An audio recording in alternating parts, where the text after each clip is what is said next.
বাংলা সিনেমার হিরোইনদের মারপিটের এমন দৃশ্য দেখে মুহুর্মুহু তালি আর উত্তেজনায় ঠাসা সিনেমা হলগুলো কালের বিবর্তনে হারিয়ে যেতে বসেছে। নতুন সিনেমার অপেক্ষায় থাকা দর্শকদের জন্য চটকদার পোস্টার সাঁটিয়ে শহরের অলিগলিতে দারাজ কণ্ঠের মাইকিং সবই এখন ইতিহাস। একসময় এই সিনেমা হলগুলোতে 4টা করে সিনেমার শো চলত। দর্শকদের পদচারণায় মুখরিত ও কোলাহলপূর্ণ ছিল প্রতিটি সিনেমা হল। তবে বাংলা সিনেমায় অশ্লীলতা, বিশেষ করে এক টিকিটে 2 ছবির দিনগুলি থেকেই রুচিশীল মানুষের বিতৃষ্ণার সূত্রপাত। সেই ধাক্কা সামলে উঠতে এখনো হিমশিম খাচ্ছে পরিচালক, প্রযোজক তথা বাংলাদেশ চলচ্চিত্র উন্নয়ন কর্পোরেশনের সিনেমা বোদ্ধারা। সম্প্রতি পারিবারিক পরিবেশে দেখার মতো 2-1টা সিনেমা মুক্তি পেয়েছে।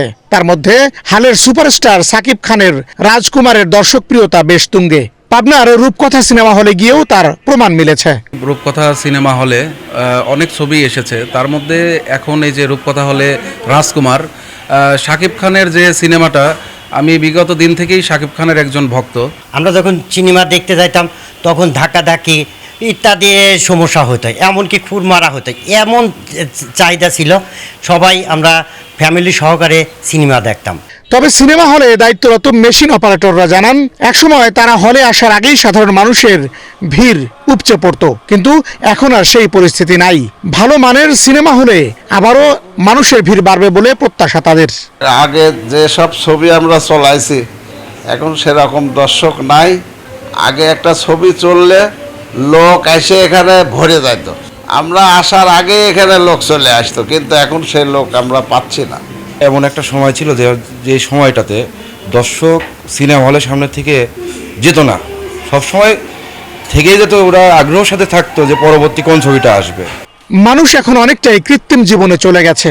ভালো সিনেমা পেলে মানুষ হলমুখী হবে বলেও মনে করেন বিশিষ্টজনরা।